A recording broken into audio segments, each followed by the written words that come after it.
got so much motherfucking design on right now. Break it down, bring it back, make it clap. I got 3 old thoughts, new block, where that thing, bitches on my line, and you know. Assalamualaikum warahmatullahi wabarakatuh. Perkenalkan, nama saya Bella Trisna, NIM 2202100015 dengan mata kuliah Manajemen Pelayanan Publik, Fakultas Ilmu Sosial dan Ilmu Politik, dengan dosen pengampu Ibu Risna Dewi.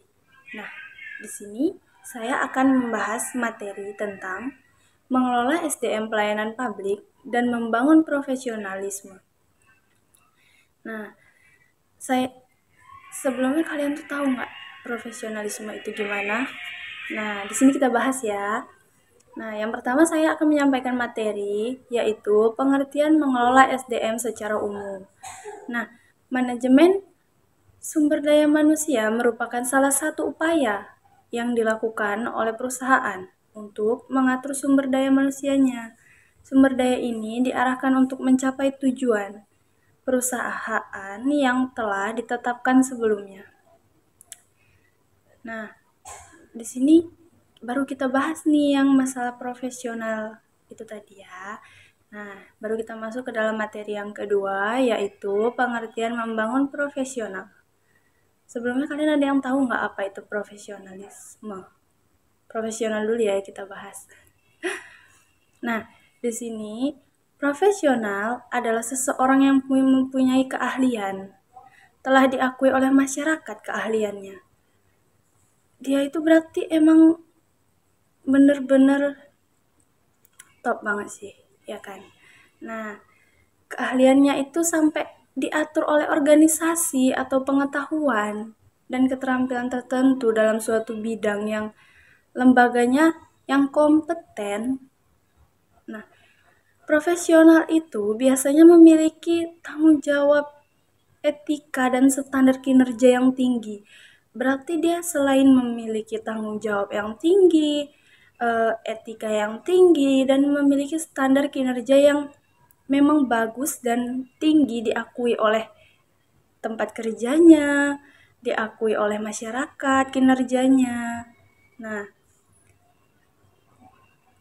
sedangkan menurut Kamus Besar Bahasa Indonesia, profesionalisme itu adalah mutu atau kualitas dan tindak tanduk yang merupakan ciri suatu profesi atau orang yang profesional. Nah, itu sama aja ya, sama kayak kinerja dia yang emang kualitasnya bagus, dan tanggung jawab dia yang emang benar-benar bagus, mutu kerja dia bagus. Nah, itu ya. Nah, kita akan melanjutkan materi yang ketiga ya, yaitu manfaat dari profesional. Memiliki sikap profesional dapat meningkatkan kredibilitas individu atau organisasi di mata orang lain dengan memiliki pengetahuan dan keterampilan yang berkualitas. Kamu akan lebih dihormati dan dianggap sebagai ahli di bidangnya. Nah, ternyata ketika kita menjadi orang yang profesional, nah, kita itu bakalan lebih dihormati oleh masyarakat. Dan sikap kita di masyarakat tuh dipandang bagus gitu ya. Nah, jadi kalian tuh bakalan dibilang, aduh, anak itu sopan banget gitu, karena sikap kita yang profesional itu tadi, ya kan. Nah, ternyata kita udah masuk ke dalam materi yang keempat, yaitu faktor yang mempengaruhi profesionalisme dalam bekerja. Kita bahas ya. Profesionalisme menurut Haldelma Sumardi 2001 dijabarkan menjadi 5 dimensi. Yang pertama itu komunitas afiliasi. Nah, kita bahas ya, yaitu hubungan antara dua pihak atau lebih, di mana yang satu lebih besar daripada yang lain, namun semua pihak berdiri secara masing-masing. Nah, yang kedua, kebutuhan autonomi. Apa itu autonomi? Autonomi adalah kebutuhan untuk tidak dikekang. Pada dasarnya, semua manusia memiliki kehendak untuk bebas memilih dan melakukan apa yang dia mau. Nah, kalaupun dia emang nurut, itu karena dia memilih untuk nurut. Kalau misalnya dia nggak nurut, berarti itu dia terpaksa melakukannya. Dan kita itu nggak ada yang suka kalau dipaksa, ya kan? Nah, yang ketiga, keyakinan terhadap peraturan sendiri. Gimana keyakinan terhadap peraturan sendiri itu? Keyakinan terhadap peraturan sendiri itu merupakan keyakinan bahwa yang benar-benar memahami sebuah profesi adalah anggota profesi itu sendiri, bukan orang dari luar profesi tersebut. Nah, yang keempat, dedikasi terhadap profesi. Apa sih dedikasi terhadap profesi itu? Berdedikasi pada pekerjaan artinya seorang karyawan memiliki tujuan untuk melakukan pekerjaannya dengan baik tanpa terkecuali.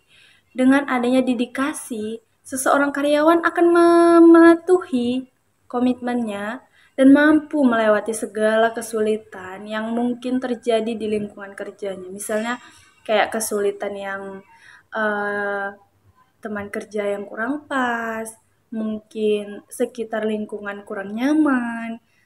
Nah, itu tadi adalah dedikasi terhadap profesi ya. Nah, atau tanggung jawabnya dia udahan ya, gitu.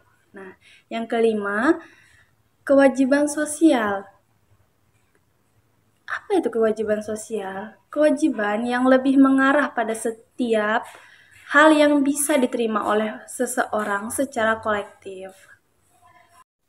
Nah, kita masuk ke dalam materi yang terakhir ya, yaitu ciri-ciri profesionalisme.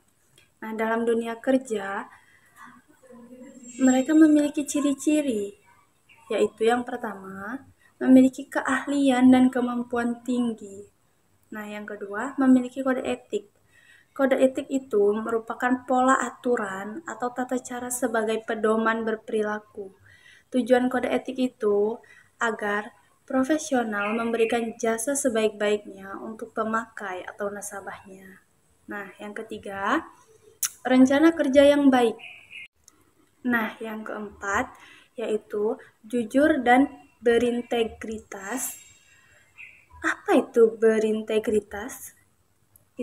Itu adalah mutu, sifat atau keadaan yang menunjukkan kesatuan yang utuh sehingga memiliki potensi dan kemampuan yang memancarkan kewibawaan atau kejujuran dan bertanggung jawab. Nah, berarti kita dalam dunia kerja itu supaya dianggap profesional, yaitu kita harus jujur. Kuncinya harus jujur dan bertanggung jawab. Kejujuran itu yang paling penting. Nah, yang kelima, memiliki skill motivasi. Motivasi itu sikap dan nilai tersebut merupakan suatu inisible yang memberikan kekuatan untuk mendorong individu dalam mencapai tujuan. Nah, sebagai kekuatan ya, berarti kita selain memiliki ciri-ciri yang tadi, kita harus juga memiliki skill motivasi agar kita tuh semangat dalam bekerja, ya kan? Nah, yang keenam yaitu perbaiki kemampuan berkomunikasi. Kita harus berkomunikasi dengan orang harus sopan dan tutur bahasa kita juga harus sopan. Nah, yang ketujuh, manajemen waktu yang baik. Terima kasih.